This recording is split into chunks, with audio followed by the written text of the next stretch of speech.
بسم اللہ الرحمن الرحیم۔ السلام علیکم ناظرین، ویلکم ٹو مہر وائس یوٹیوب چینل۔ ناظرین اکرام، یزید کا کردار تاریخ کے آئینے میں کیسا تھا، یہ جاننے کے لیے اس ویڈیو کو اینڈ تک لازمی دیکھیے گا۔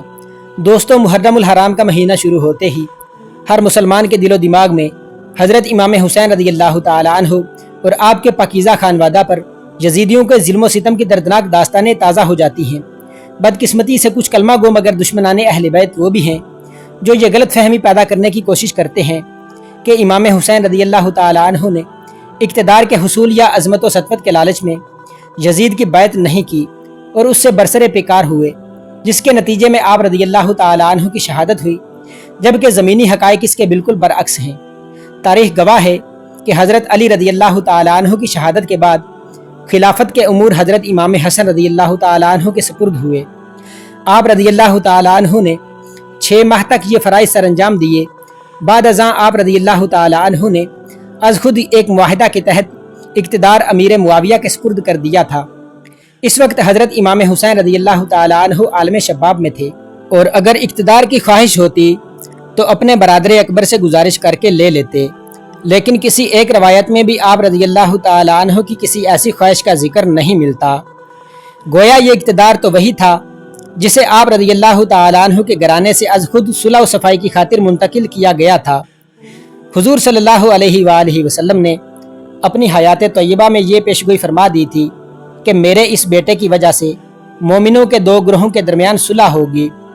جہاں تک جاہ و جلال اور عزت و آبرو کا سوال ہے تو نبی کریم صلی اللہ علیہ وآلہ وسلم کی ذات اقدس سے جو نسبت اور تعلق ہے، اس سے بڑھ کر اور کیا عزت ہوگی جس کی امام علی مقام رضی اللہ تعالی عنہ کو خواہش ہوتی۔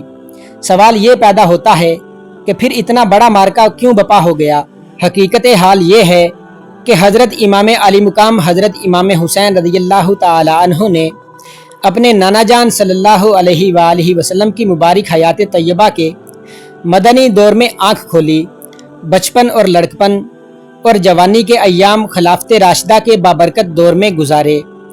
آپ رضی اللہ تعالی عنہ بخوبی آگاہ تھے کہ چمنستان اسلام کی آبیاری حضرات صحابہ کرام رضوان اللہ تعالی علیہم اجمعین کے مقدس خون سے کی گئی تھی۔ جب یزیدیوں کا فسق و فجور اور رقص و سرور اس گلشن اسلام کو اجاڑ رہا تھا، تو یہ کیسے ممکن تھا کہ پروردہ آغوش نبوت صلی اللہ علیہ وآلہ وسلم اور نور نگاہ علی المرتضیٰ شیر خدا رضی اللہ تعالی عنہ اور جگر گوشہ فاطمہ الزہرا سلام اللہ علیہا و رضی اللہ تعالی عنہا یعنی حضرت امام حسین رضی اللہ تعالی عنہ یزید جیسے شخص کے ہاتھ پر بیعت کر لیتے؟ آپ رضی اللہ تعالی عنہ نے عظیمت کا مظاہرہ فرمایا اور بے سر و سامانی کے باوجود فسق و فجور اور باطل کے سامنے ڈٹ گئے۔ ویسے تو یزید کے کرتوتوں سے تاریخ اسلام کے کئی صفحات سیاہ ہیں، لیکن ان میں سے 3 واقعات حد درجہ قابل مذمت ہیں۔ نمبر 1، اہل بیت اطہار کی دردناک شہادت۔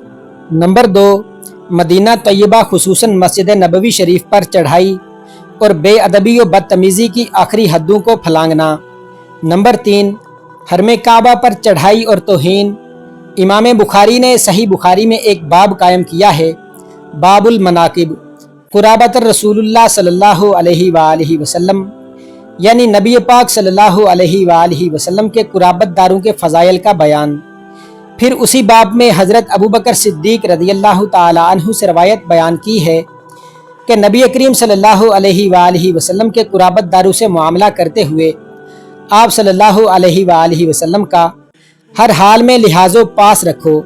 علامہ قسطلانی رحمۃ اللہ تعالی علیہ نے شرح بخاری میں قرابت دار کی تعریف یہ لکھی ہے، جس کا اردو میں ترجمہ یہ بنتا ہے کہ جن کا نسب حضرت عبد المطلب سے ملتا ہو، جیسے حضرت علی رضی اللہ تعالی عنہ اور ان کی اولاد۔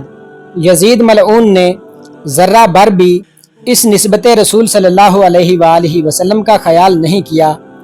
انتہائی بے دردی اور ڈٹائی کے ساتھ گلشن اہل بیت کے پھولوں کو مسل دیا۔